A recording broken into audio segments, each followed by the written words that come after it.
Good evening and a very warm welcome to the Intercultural Poetry and Performance Library. This is the fourth in the series of our online events which we have been having. The Intercultural Poetry and Performance Library, we actually operate from, we have a small little space which the ICCR in Kolkata has been generous enough. And however, due to the present scenario, we have to find ways and means to engage with poetry, be connected. And that is the reason why we have these online programs. Apart from that, we have a very active WhatsApp group. And we have been having various poetry events on that group where we, put out a theme every Sunday, almost every Sunday, and we invite our members to write poems on those themes and share it with all of us, one way in which we could be connected. We are really very happy for this particular evening, Indian poetry, past, present, and future. And we have with us eminent poet Keki Daruwalla, who will be in conversation with Professor Malashri Lal. And before I begin, the President, Professor Sanjukta Dasgupta, to deliver her welcome address. Professor Dasgupta.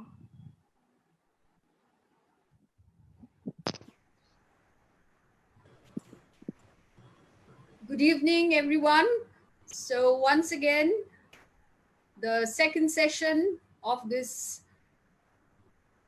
wonderful experience of meeting everyone and yet maintaining social distance. So we are delighted today, this evening, to be able to host this dialogue between two stellar members of the advisory committee of the Indian Poetry and Performance Library at Kolkata this evening, July 10th, 2020.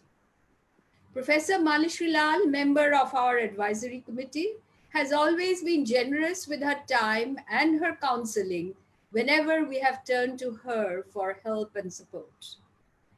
Distinguished member of our advisory committee, poet Keki Daruwalla, gracious, dynamic, witty, rational, sensitive, and cerebral, is a poet who straddles a number of P words with aplomb, from police and politics to prizes and pentameters.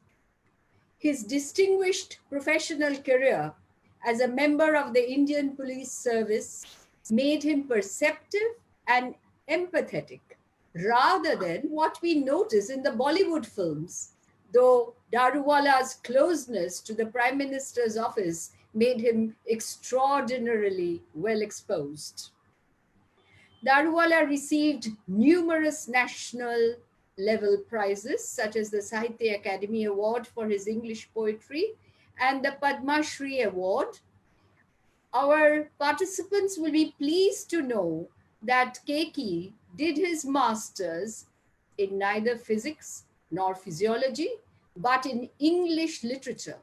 And then he went over to Oxford for a long-time fellowship. In 2001, as head of the Department of English at Calcutta University, I had invited Keki Daruwalla to talk to our postgraduate students and read to them from his poetry. Our students loved the session, which they described, I remember the phrase they had used, as mind-blowing. I can't resist reading a few lines from Keki's poem, Draupadi.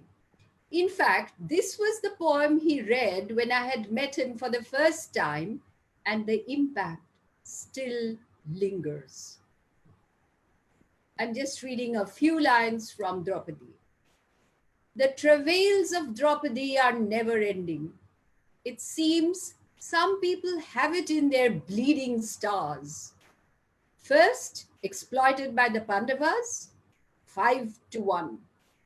Then by the Kauravas, 100-1. And now by the feminists, in millions. Thank you. Over to Professor Malashri Lal. Uh,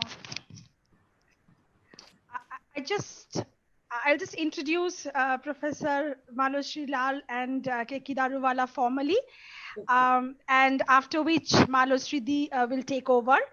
And after the discussion is over, we will have a question answer session. But for that, I would request everyone to please type in your questions in the chat box. And I will read out the questions later. I would first introduce, though Shanjukta Di has already done it, but I will do it once again. So Keki Daruwalla writes poetry and fiction and lives in Delhi. His first poetry volume, Under Orion, was published in 1970. He has 12 volumes of poetry, the last of which was Naishapur and Babylon 2018. His main interest is in fiction these days, and his three novels, For Pepper and Christ, Ancestral Affairs, and Swerving to Solitude. His first novel was shortlisted for the Commonwealth Fiction Prize in 2010. He's written half a dozen collections of short stories, and his next volume will showcase his unpublished long stories from the crevices of the past. He's also midway through a novella on the old Alexandrian library. Daruwalla joined the Indian Police Service in 1958 and retired as chairman of the Joint Intelligence Committee in 1995. He was also a special assistant to the Prime Minister in 1970-71, a member of the National Commission for Minorities 2011 to 2014. He was a part of the Commonwealth Observers Group for the Zimbabwe elections in 1980-81 and was a fellow under the Colombo Plan at Oxford University 1980 to 81.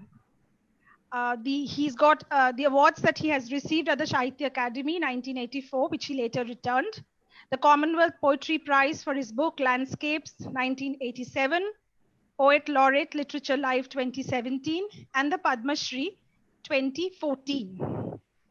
A warm welcome to the Intercultural Poetry and Performance Library, Keki Daruwalla. Professor Malashri Lal, a very warm welcome to you as well. It's nice to have you back. Professor Lal recently retired from her academic and administrative positions at the University of Delhi's Department of English. She's a member of the English Advisory Board of the Sahitya Academy and Bharatiya Gyanpeeth's Advisory Committee. Her specialization is in literature, women, and gender studies. Her books include In Search of Sita, Revisiting Mythology, Tagore, and the Feminine, A Journey Through Translations, and Finding Radha, The Quest for Love. Lal has been a senior consultant to the Ministry of Culture, a UGC nominee on committees, and a member of International Book Award juries. A very warm welcome to both of you, and I would request once again everyone to please mute your audios. Thank you.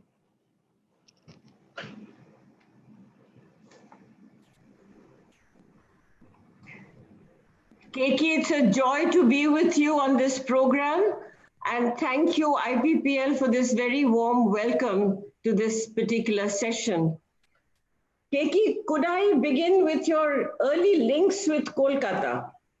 Your first book of poetry, Under Orion, was published by the Writers' Workshop in 1970. Do you have any vivid remembrances that you'd like to share with us of either the city or Professor P. Lal or your early publication experience?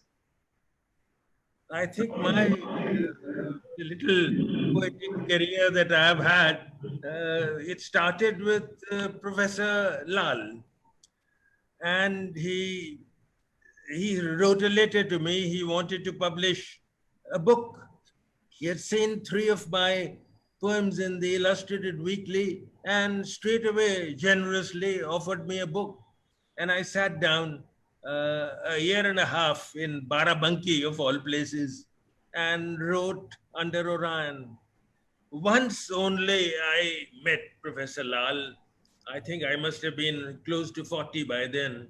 and went to Calcutta and spent an hour and a half both with Mrs. Lal and Mr. Dr. P. Lal. And it was an education to talk to, you know, those days Nissim Ezekiel commanded the western seaboard, and P. Lal, Professor P. Lal, commanded the eastern seaboard. And between the two, they were the great the great men who who did with poetry, who encouraged poetry. I think it was a great loss, but age has to matter, and both these stalwarts are no more with us. Well, thank you, Keki. I've had the privilege of knowing you for the last several decades, and I've seen that there's the public intellectual in you, and there's also the privacy-seeking poet, and the two coexist. In a recent piece in the Tribune, and you do regular columns for them, you have said, and I'm quoting, "In these difficult times, we need to burrow inwards." Keki, you also have a collection of short stories called Islands, where there is an echo of John Donne's very famous line that no man is an island entire of itself. So I want to bring you to the issues in the Corona times where we are perforce isolated, we are in confined spaces, we are turning inwards. Now, the subject of isolation is, of course, an old one, but it has acquired a new meaning now. Has your recent poetry reflected this in any way?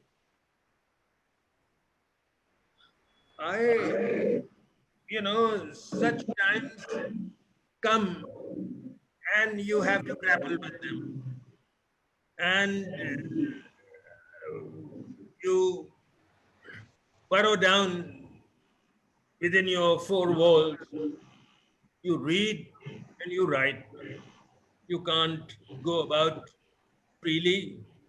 There was a knockdown in Delhi earlier when there were people who knocked Jamia Millia down and JNU down, where a lot of 50 masked hoods came and beat up people. So you had the knockdown phase, and then you had the lockdown phase. I have managed to write a little poetry during both these phases. And the lockdown phase took me back to Black Death, and I started reading Dante's Inferno. Dante's Inferno was before Black Death visited Europe. And I mean, I think I'm on the 24th canto of the Inferno. So you imbibe the atmosphere. That's a must with me. If I want to write, I first imbibe the atmosphere. If I'm writing about the Middle East, I'll read a book by Mahfouz or some Middle East writer, and then go ahead. This happens with me, and that's what I did. I have a clutch of sonnets on the Black Death. I'm not sure I want to read them out because it'll be premature. They have gone for an anthology by Nishi Chavla and Sachi. They are coming out with a anthology. So I've kept myself busy with poetry for the last 3 or 4 months. I can understand that you may not want to read poems that are yet to be published, but the connection between the Black Death and the way you're interpreting it through Dante and the idea of the plague and the suffering, the pestilence, and the corona. So what are some of the key issues that you're presenting in the sonnet form, which in itself is a very difficult form? Sorry, you are. What kind of connections do you make between the Black Death and the present condition of the corona? Well, the similarities are so very glaring. The Black Death took away 150 million people. So far, this corona virus hasn't been as lethal, but you never know after another 6 months or a year. But we are starting slightly dismally, aren't we? I So, I was thinking of starting with a very short poem on hope in our times, and I wrote that uh, 2 years back on a few days before New Year. The New Year sparks some poetry vein in me, and I do write a poem near about the New Year.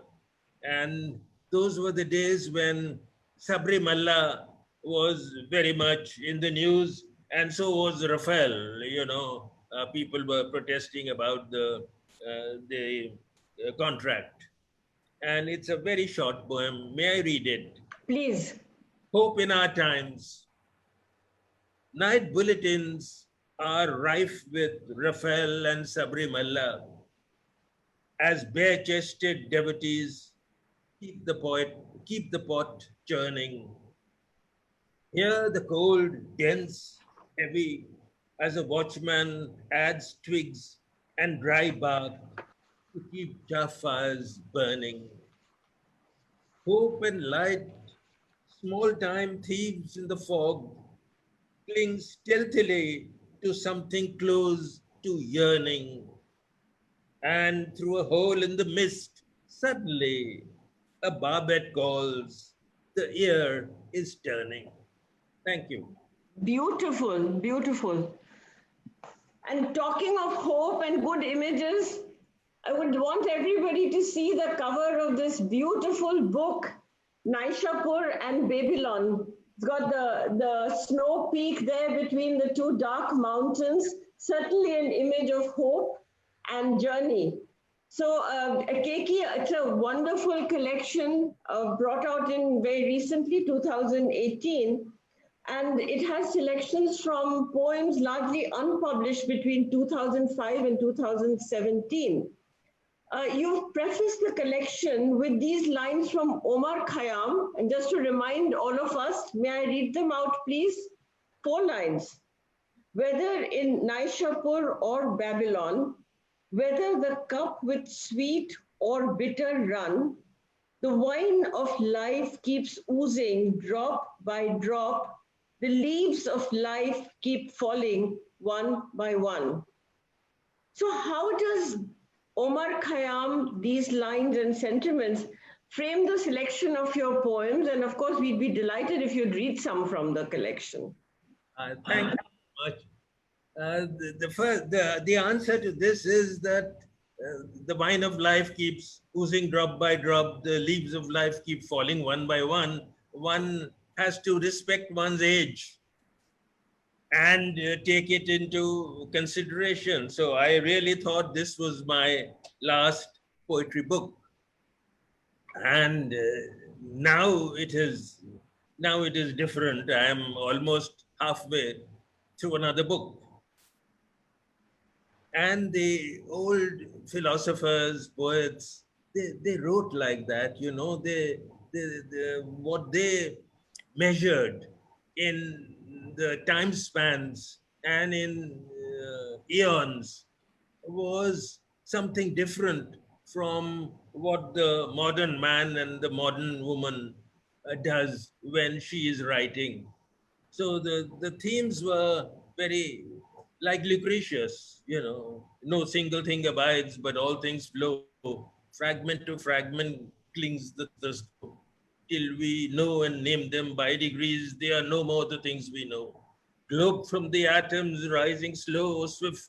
I see the suns, I see the systems lift their forms, and even the systems and the suns shall go back slowly to the eternal drift. Now, and he was right. I believe 3 billion years later or 4 billion years later, the solar system will collapse. Horrid thought. How will people buy my book then, the 4 billion years later? So that's what happens.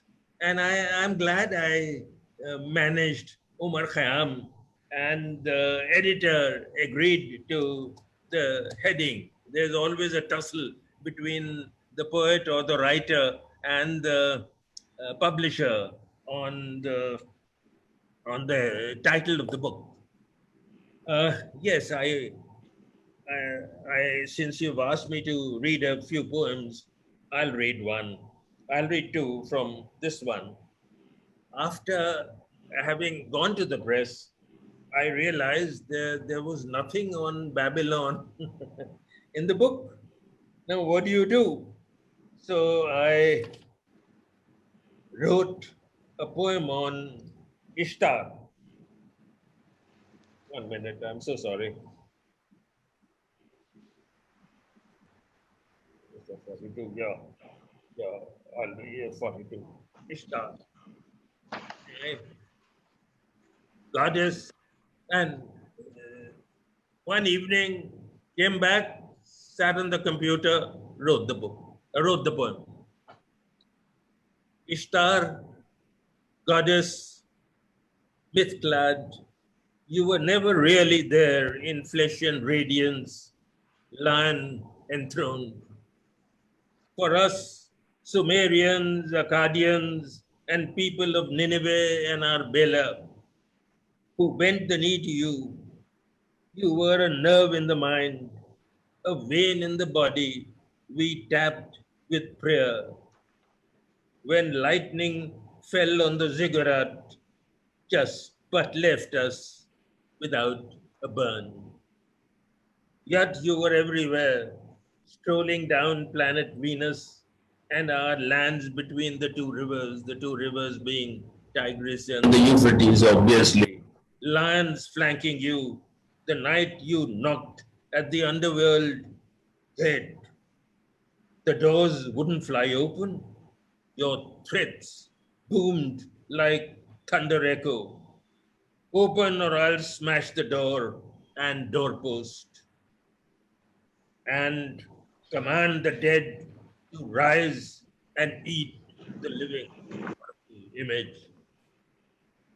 At each of the 7 gates of the netherworld, you shed a garment, autumn's yellow leaf and the brown of frost mud, proud and skeletal winter, timber garments all falling from your lustrous shoulders.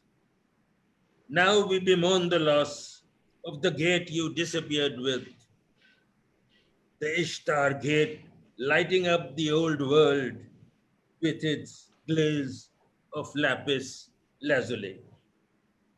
Beautiful. I should say Baba. Thank you. Thank you very much. This is it's a letter. I'm reading letter. You will, I suppose, later as I finish, you will understand. During these empty seasons, it is passé to survive. Hence this letter out of nowhere to you, as if you were alive. There are dreams to decipher at dawn before you throw them in the bin. The round of unlatching windows to let the cool air in. Plucking a blade of lemongrass, clean the gas burner, kindle a fire ring to put the kettle on boil, sniffing hard to find if there's some fragrance left in this grass planted a year back in our yard, lemongrass. Newsprint comes in handy, and tea, rustle of headlines meaningless tomorrow, the bustle of things going awry, except the spin and orbit of astral spheres. Pigeons explode next, troubled by a noise that hasn't reached my ears.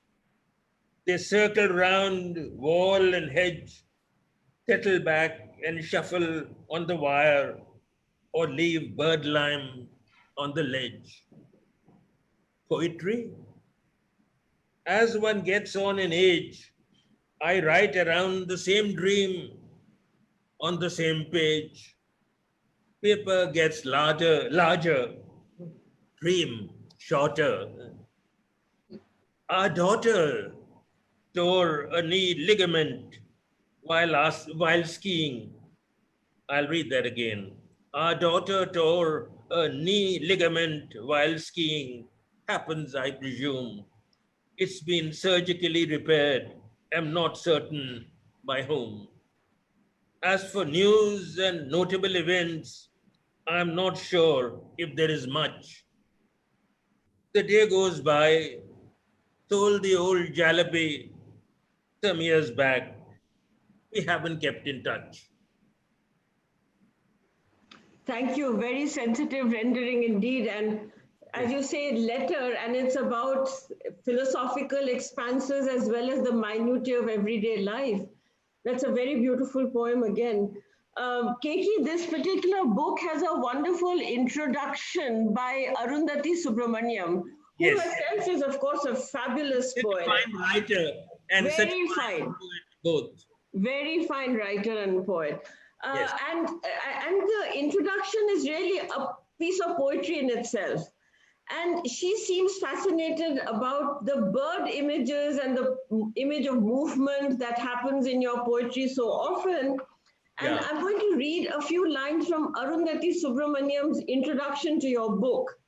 She says, the birds may be migrating towards newer myths, but their gaze remains keen, their wings span formidable.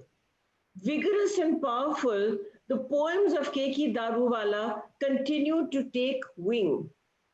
So it's a lovely tribute to your creative energy, of course, but also to the innovation, experimentation, the vast scope of what you're writing, the new forms, the new subjects. So, of course, we want more and more of your poems. So please, would you give us a few more readings? I will. I can't. There is a poem on barbet, but I didn't mark it to.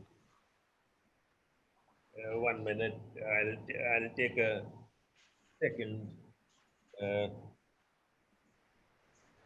have zeroed on Gandhi. May I read the prayer to Gandhi? Yes, please. Okay. 82. If you can find me barbet, I will. The host has spotlighted your video for everyone. Oh, is my video on? I don't know. 1 minute. Barbet is on page 33. Sorry? Barbet is on page 34. 1 minute, 1 minute. Sorry, I'm very sorry. I'm reading prayer on January 30. I read it here in 2002. We were two poets, Rukmini Bhai Nair and me, and we read with Sarvodaya. I'm still a member of the Sarvodaya, and we have functions on 2nd October and 30th January, day this way or that way, because these 2 days are booked by so many others. Prayer on January 30. We won't ask you for the impossible, to close the hiatus between matter and nothing, to save the world from a meteor hit. We don't ask for certitudes, though we know that the land of nothing certain is as bad as nothing. We won't ask you to unburn those whose huts and skin have caught fire, though we may ask for renewal where the ash has settled. The prayer now really begins. Let not the harsh winds of our times blow love away. Let not the harsh winds of our times blow our perceptions into a wall behind which people are sharpening knives.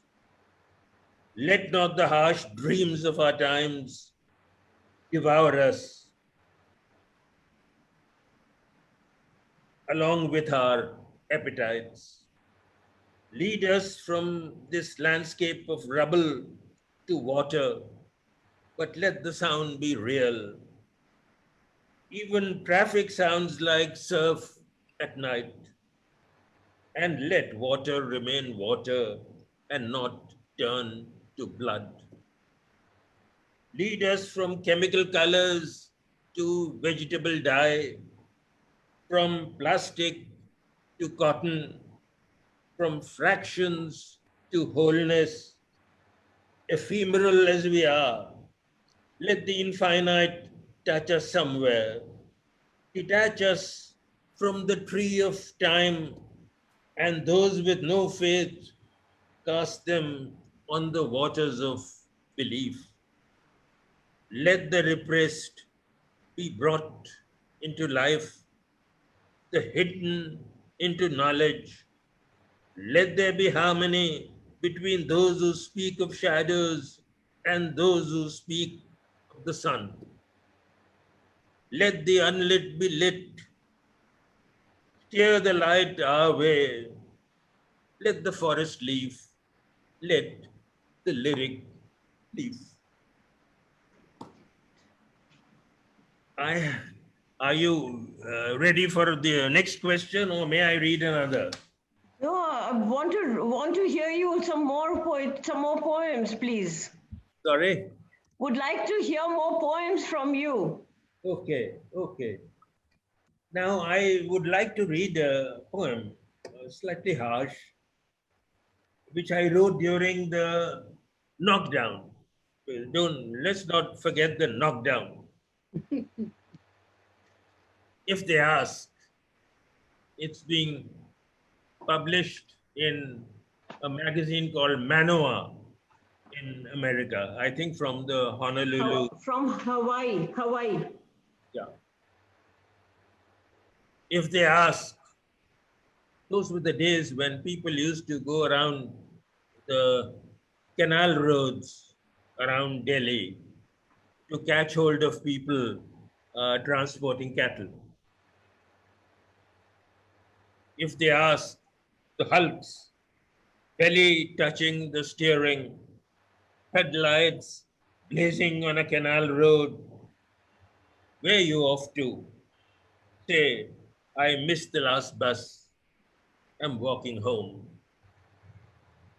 And if they ask you for your village, don't say Casablanca, Djibouti, some city salted by the Mediterranean breeze and fringed with olives.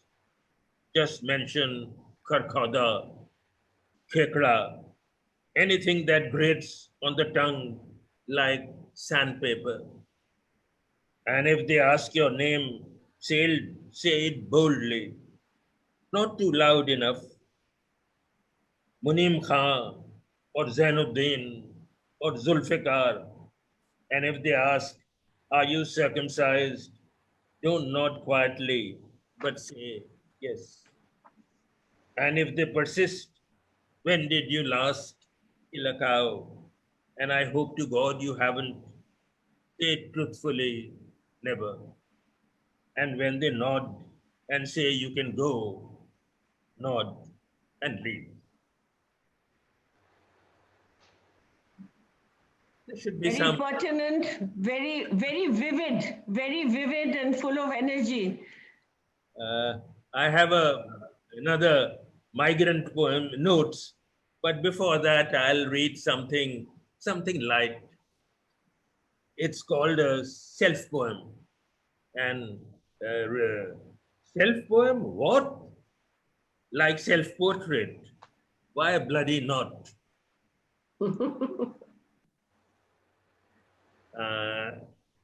I read that when I in my acceptance speech at the uh, at the literature live when they gave me the poet laureate award.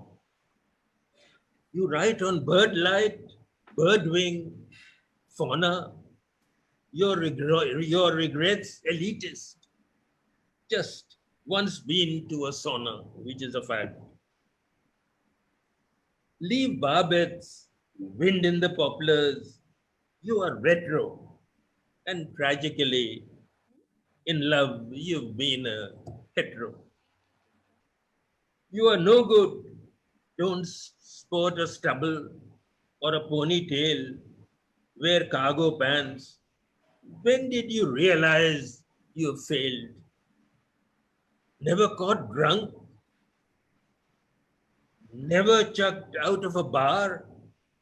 How could the muse stand you? No wonder you didn't get far. You're not even a liar. You don't have chutzpah. Go. Asked if you use Wildstone Dio. And you said no. Leave Tibet to its reliquaries. Naropa and their kind. Write eulogies on Ram Rahim, Ramdev. You'll never be in a bind. You will never be a Manto or a Fez or hobnob with such high-ups. You will just be you, which is not saying much. आवाज ऊंची करो, घबराओ मत, तहत दारूवाला हड़बड़ाओ मत. Kekosru, rover of the Himalayas, ranger, the world has not turned the world has not turned strange. You are the stranger. Very powerful, Keki, very powerful. Thank you very much. May I,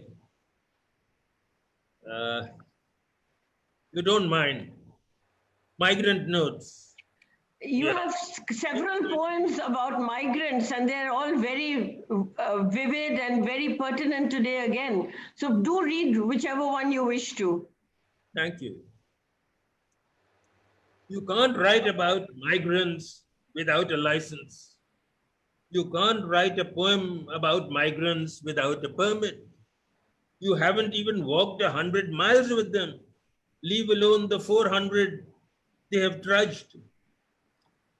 Mother with head load, holding the hand of a 6-year-old daughter who has blisters on her feet instead of shoes. They haven't carried water, skin flaking off from their lips and palate dry as a dead deer's in the desert, lost, looking for an oasis which it couldn't find. You haven't asked them where they are heading to. You have not walked with them under the sun, on railway tracks, and then slept on the railway tracks. Obviously in disuse. Who would ever come here? Not even a broken down locomotive pushed by Khalasis in the hope that it would judder into life like a car does when the battery is low in COVID-19 depression. What can poetry do here? An artist could paint a decent laceration or a bruise, but words, are they any use? And one, I'm going on and on, stop me whenever you want me to. Another 2 poems, if I may. Manu Rishi's Discomfort. Manu Rishi was in discomfort when asked by Sarsang Chalak, what ails you, Guruji? Hindutva. Trouble was that neither Manu Rishi nor Chalak had heard of that metaphor in Mlech Bhasha. an albatross around the neck. Meanwhile, Hindutva, emblazoned in golden t-shirt, swaggered into the plaza, meaning chalk in our native language, after having triumphantly lynched a cattle transporter. Suddenly accosted by crowd, do you believe in Manu?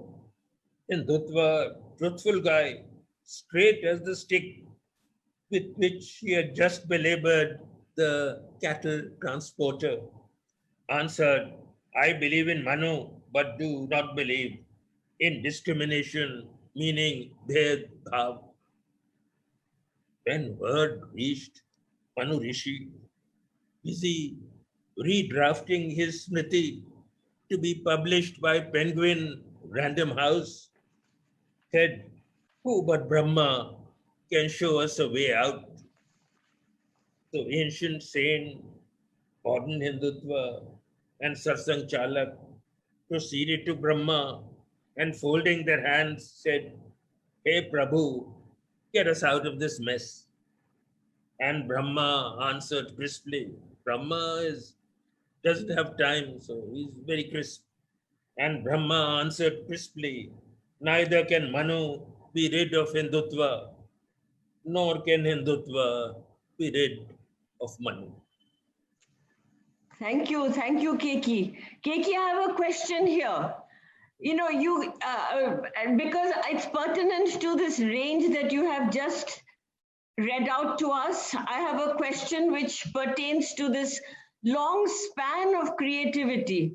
As Sanjukta mentioned, the Commonwealth Poetry Prize came in 1987, the Padma Shri in 2014.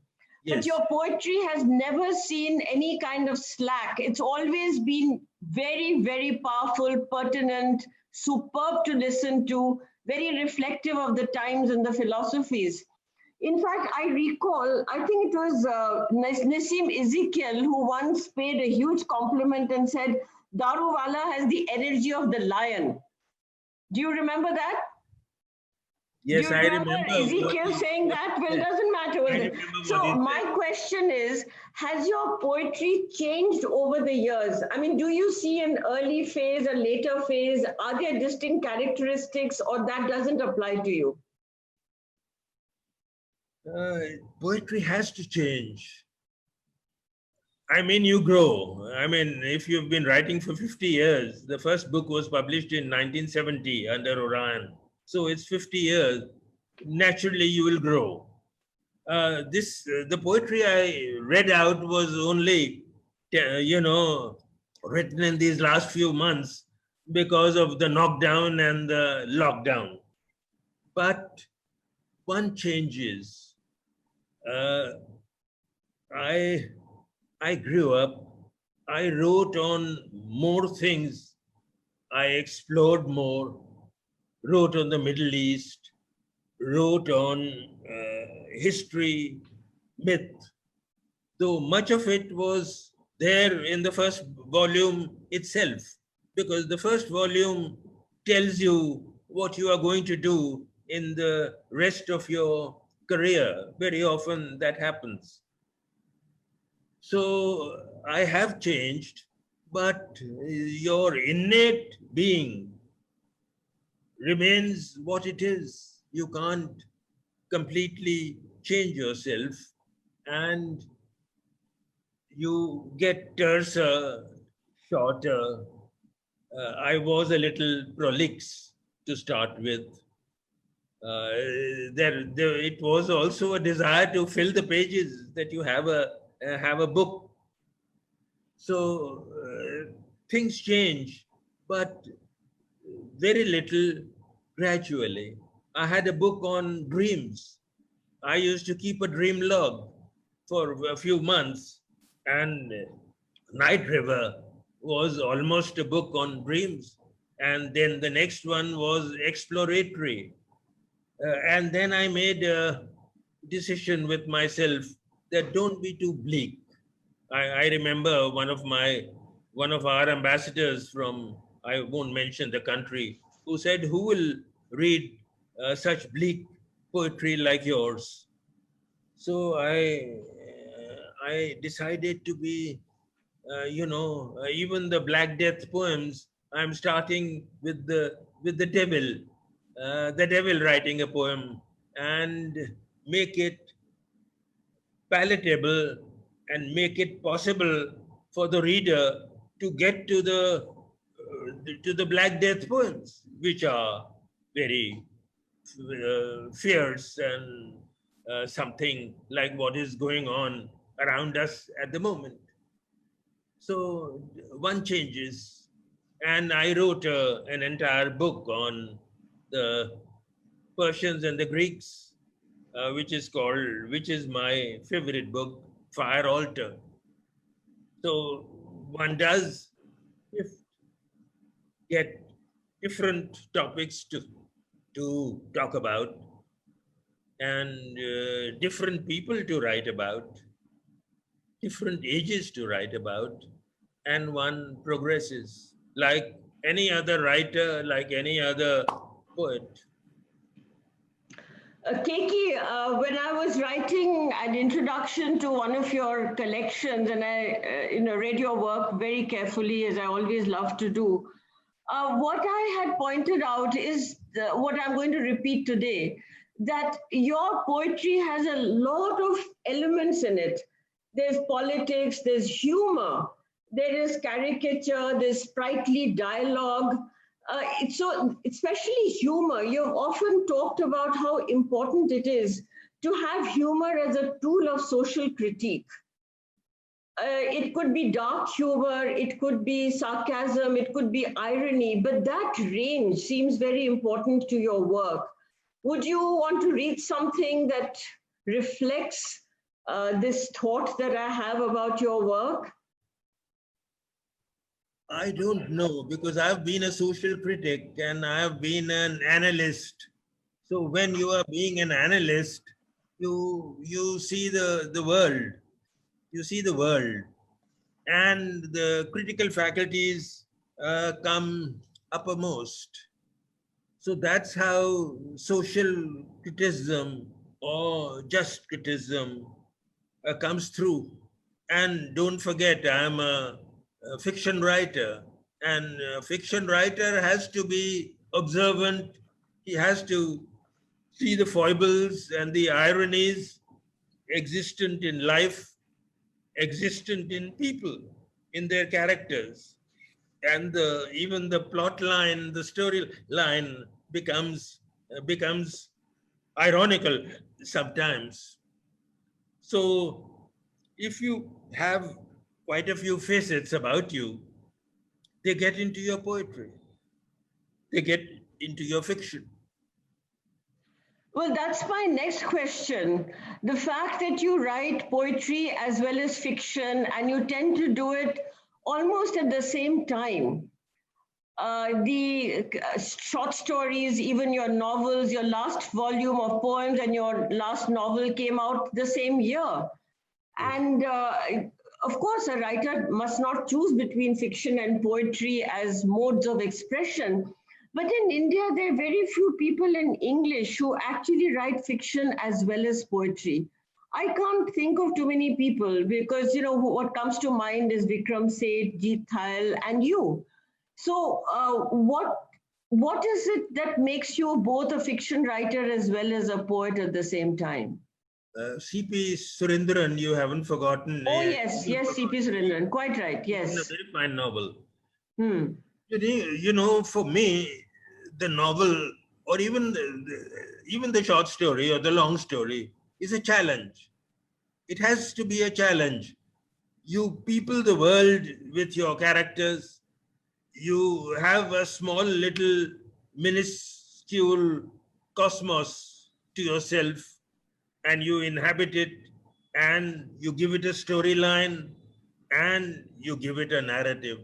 So it was a challenge, and it took me 10 years to write my first short story book after my poetry, because I was pretty awful. I was not bad. I was really awful in my fiction. And well, you worked hard on your fiction, and slowly, well, your fiction, your poetry, your stories got published and got appreciation. And I had no time for novels. I used to have a 8 hour to 10 hour job, always. First in the police, and then when I became an analyst and in intelligence. So I was not a freelancing academic with ample time, with some time. I know of academics who are poets who hardly give a lecture, one lecture a month, or if even one lecture a month. So not others. The others have a full week, all 6 days or all 5 days, 2 lectures a day. I met somebody at the Goa festival, and she said, I teach 7 classes. And she made me very happy by saying that I have a half-act play. I put it on the one of the websites, and she said, I have taught this half-act play in every class I've been to. So there are busy academics and not very busy academics. There are people who are rich and who don't have to go for a job, and they take it easy. But I have been always short of time. Very hard work. It is very hard work to have a full-time job and to be so creative and fiction and poetry.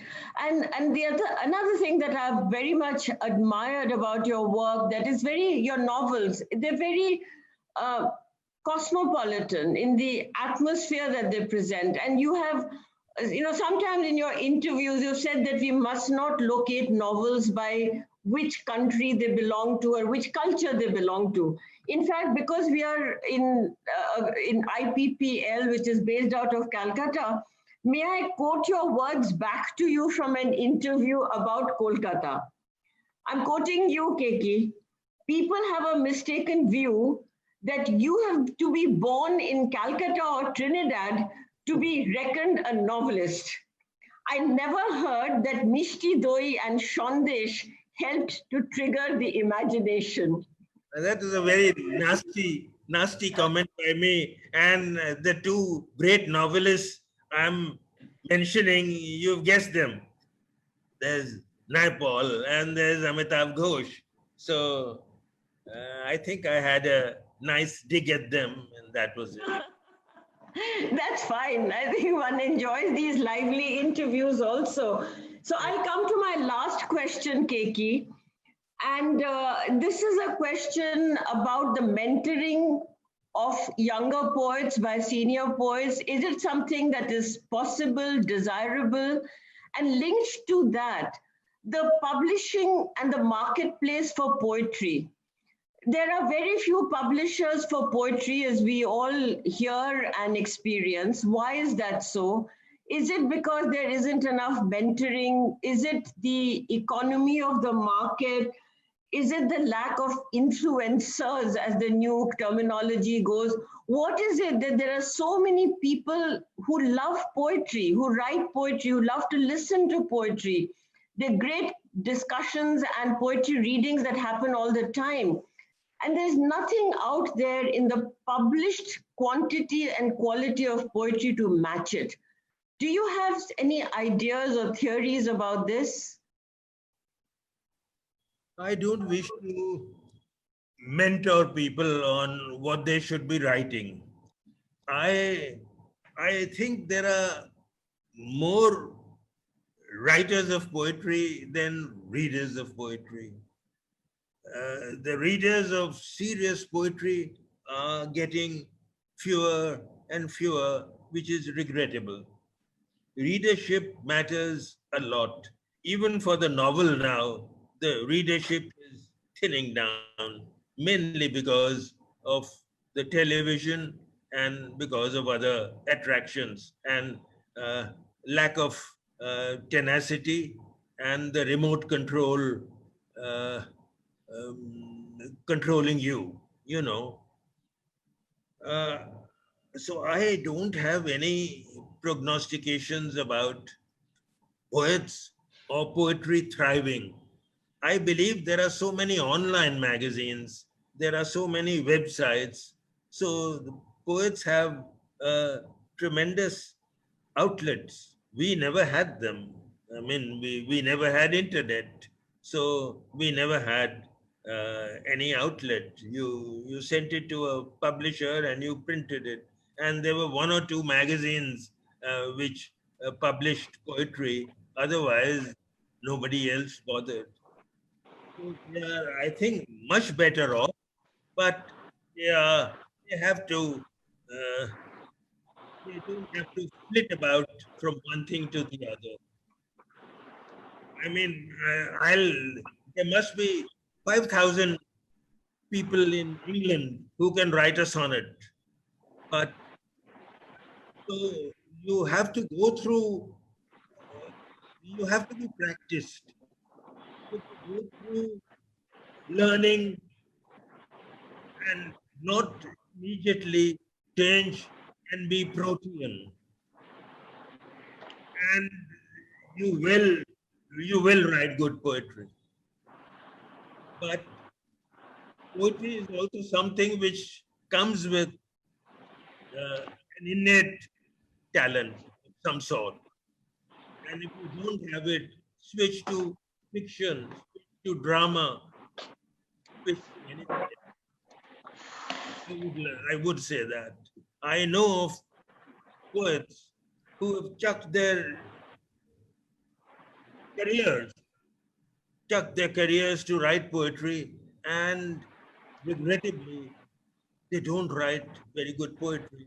I can't mention names. And they haven't made it.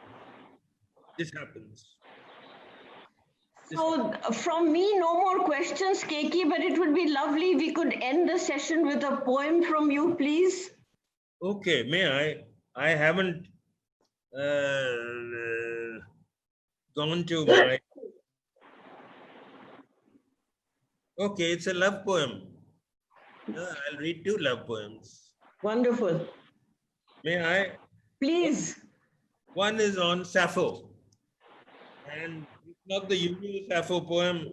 It's Sappho in decline, old and addressing the goddess. And the Sappho stanza says 8 syllables, 8 syllables, 8 syllables, and then 4 syllables, the 4th line. Here it is. Goddess, I'm lonely now. Goddess, I'm lonely now. A tragic harvest. He's addressing Aphrodite, of course. Goddess, I'm lonely now. A tragic harvest in your net. The craving and the room of sleep. I sleep alone. Love's delirium does not last. I've learned that lesson from the past. The emptiness that follows lust scars me to the bone. Love's Keki, your mic is not clear. Sorry? Your mic is not clear. How do The I voice.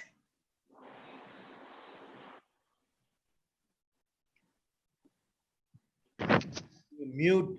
Mine is mute. Yeah, that's better. Now it's better. Better, thank you.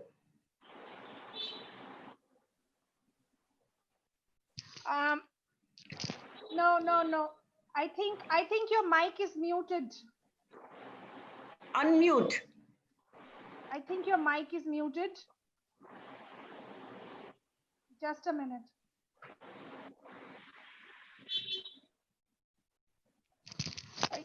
Your mic is muted.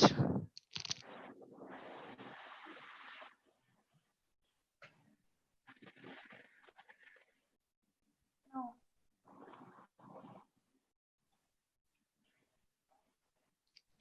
Your mic is still muted.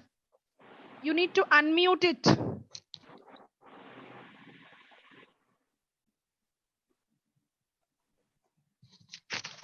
Keki, your mic is muted. Yes, yes. Is it Now okay? it's on. Yeah, now it's okay. Yes. All right, all right. Okay. So please read that poem again. We missed it. Sorry, Please read the poem again. We missed it. didn't catch it. Please read the poem again. Okay, I'm reading it again. Goddess, I'm lonely now, a tragic harvest in your net. The Pleiades and the moon have set. I sleep alone. Love's delirium does not last. I've learned that lesson from the past. The emptiness that follows lust scars me to the bone. Love's desertions, they are swift as star clusters incline and shift. My lovers like Orion drift. I drift alone. And I wanted to, an 8-line love poem. The heavens blue was in her eyes. Hammered, then hit her first. Weak the move, and touching hand. Once his lips encountered hers. He broke above the waist and found her drawing back and knew he had lost. His staring gazed into her eyes, one true sulfur, one with. Thank you. Thank you very much, Keki. It's wonderful to listen to you talk about your poetry and read your work. Thank you, everybody. So I'm handing the session back to Nishi. Yes, we have a few questions. So I'll just read the questions. The first one is from Thomas. He writes, I haven't been able to write anything much during the last 3 or 4 months of the lockdown and after. A kind of negative black excitement has kept me down. I would like to ask fellow poets whether they too have experienced something similar. May I answer that? Yes, yes, please do. I have been able to either write anything else. I can't write. I'm working on a book. I can't write one line for that book. So this kind, my father was very fond of that phrase, the slough of despond. So one gets into the slough of despond, but and one has to fight it. One has to fight it. That's all. The atmosphere is not conducive to writing, but it's conducive to writing poetry, lockdown poetry. I didn't read my lockdown poetry at all.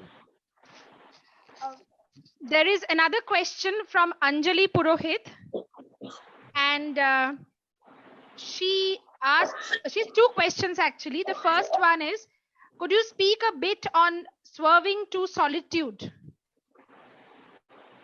That's my novel. Yes.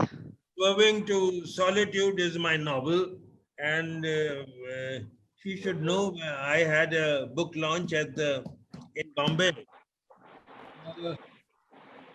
It's a narrative. I decided to write from the point of view of the girl. So this is a narrative written by a girl, and she marries a IAS officer, and she finds him getting into the Prime Minister's office, and there's emergency on. But the emergency is an allegory. It was an allegory of what's going on. You understand? There are distinct allegories and there are very veiled allegories. So this is a very veiled allegory. It's about narrative, about, I don't want to spell out the allegory, but there are certain passages in the novel which are absolute replicas of what is happening today. Thank you. But it's M.N. Roy. M.N. Roy strides over the whole novel, though he is hardly mentioned except in the journal by the mother of the protagonist, Tima. So that's what Swerving to Solitude is, and it's Letters to Mama.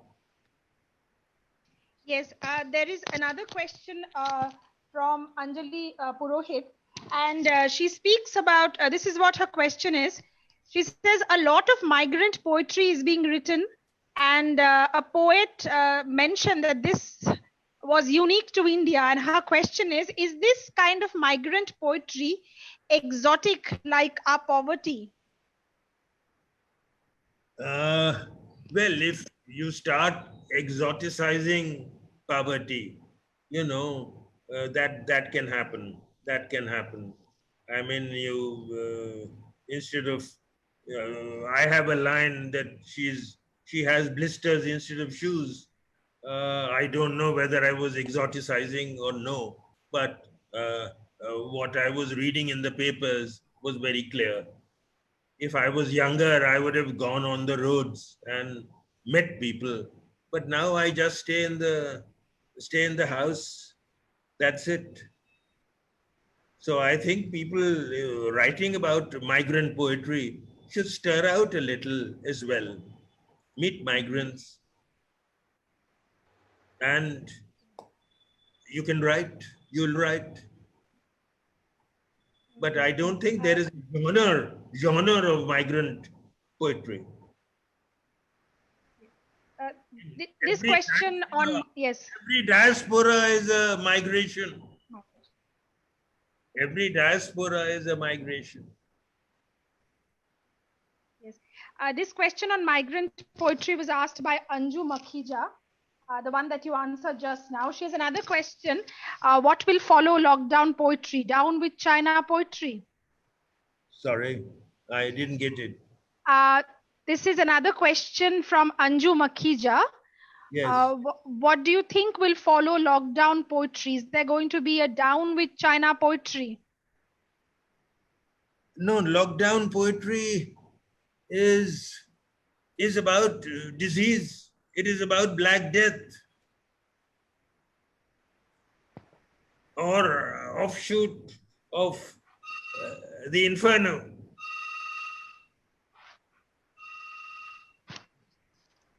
Nishi, can I come in here for a minute? Yes, please do. This question about migrants, because I like Keki saying that there's nothing called migrant poetry as such. Malashri, could you wait for a minute? I think he has left his... Let Keki come back. Yes. Sorry. So, Keki, I'm coming into this conversation about migrant poetry, and I agree with you, there's nothing by that name. And I want to actually read some lines from Keki Daruwalla. Keki, this is your early poem called Migrations. Migrations are always difficult. Ask any drought, any plague. Ask the year 1947. Ask the chronicles themselves. If there had been no migrations, would there have been enough history to munch on? That's Keki Daruwalla. Yes. I can offer no comments on that. The last few lines are what my mother used to ask me. She used to ask me, don't you remember my mother? And I never remembered her mother. Thank you so much. Joey Bose would like to know what is your favorite poem written by someone else? Oh no, that's... I think Glass Blower.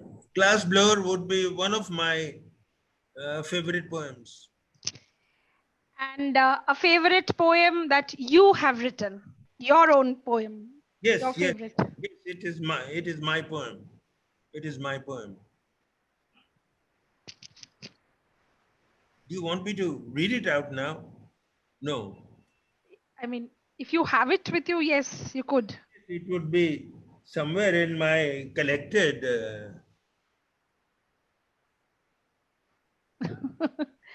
Or maybe we could take another question. There is one question from Joydeep Sarangi.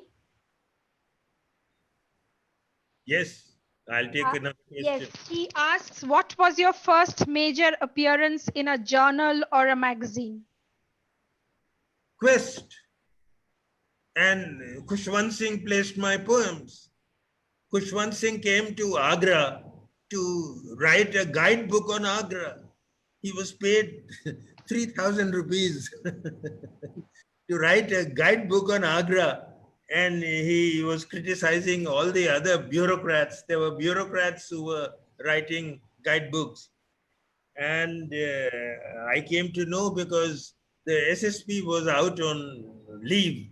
And I was the additional SP Agra, 1962-63. So I went and met him. And the first thing he told me was that I was a student of your father. That was one. And the second was, he said, what do you write? I said, how would you know that I write? He said, you wouldn't have come to meet me otherwise. And then he talked about T.S. Eliot's the wasteland and the lightning on Himavant and all the rest. It was an evening I still remember. And then he gave me a drink.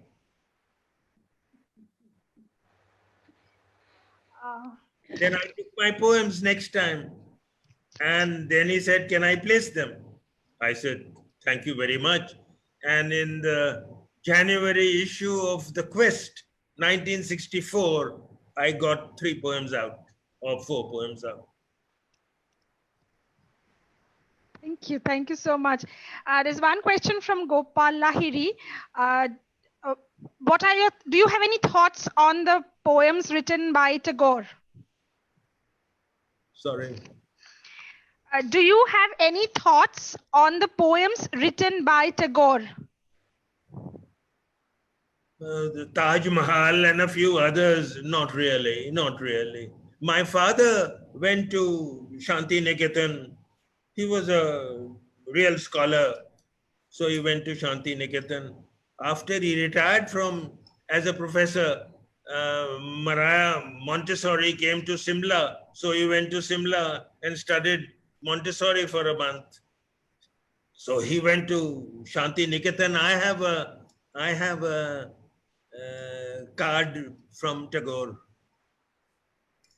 which is not for me, it was for my father. I still have it.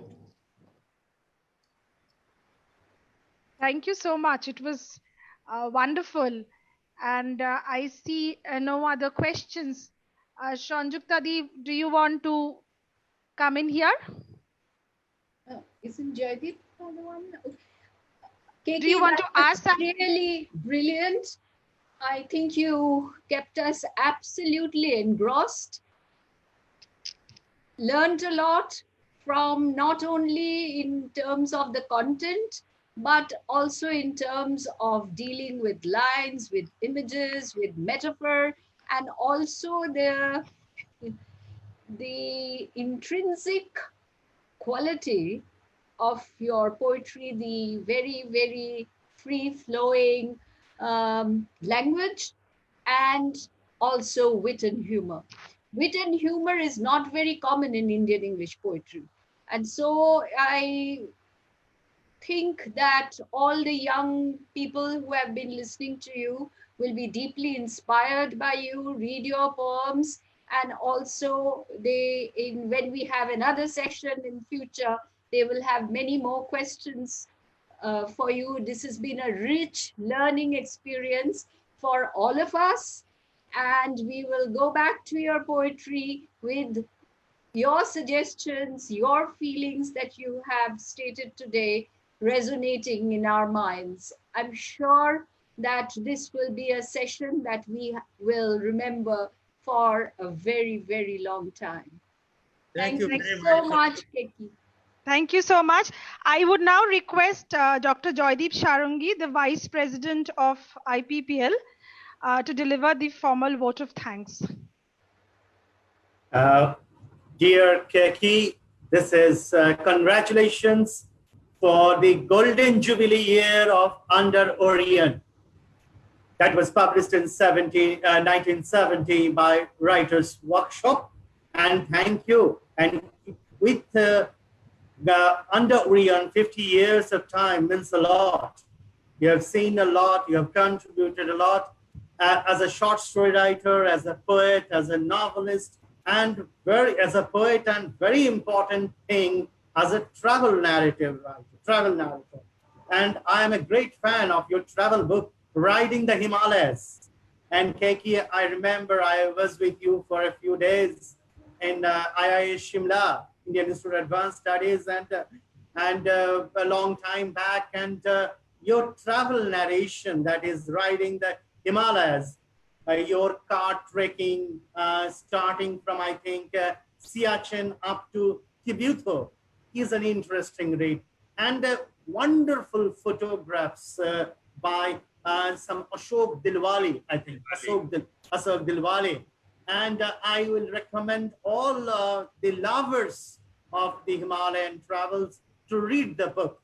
And this is another part of Keki Daruwalla, the travelogues written by Keki Daruwalla, short stories, novels, and poetry for last 50 years and still counting.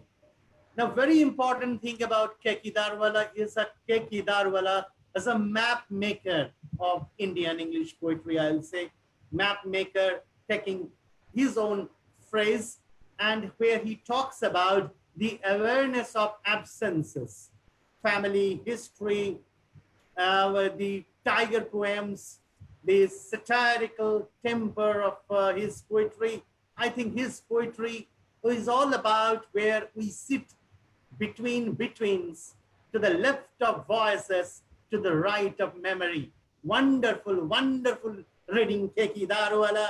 And Bruce King rightly commented, full populated world of politicians, writers, lovers, family, fakes, corrupt, the tragic state in many places, Keki Daruwalla at the best of his helms.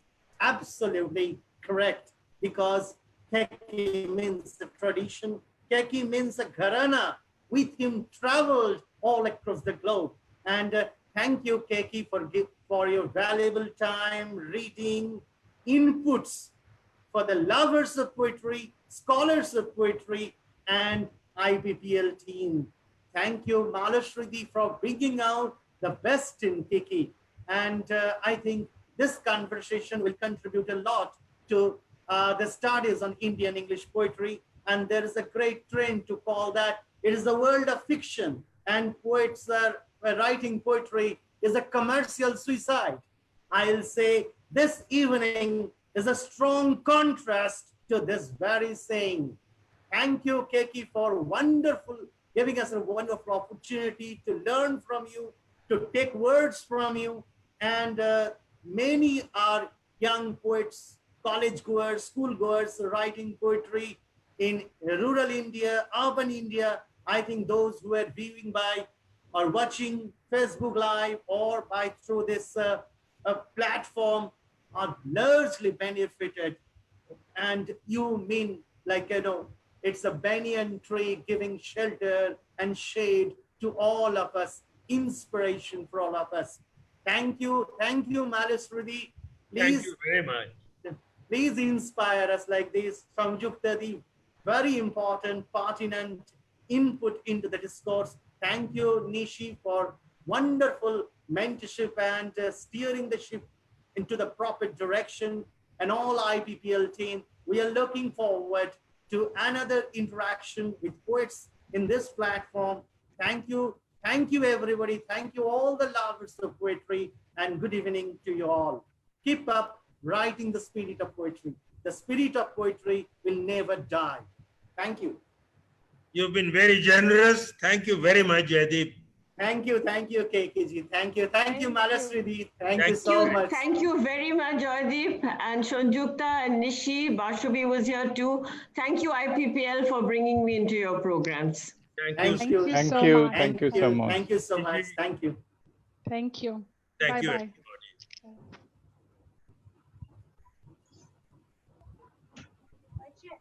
everybody.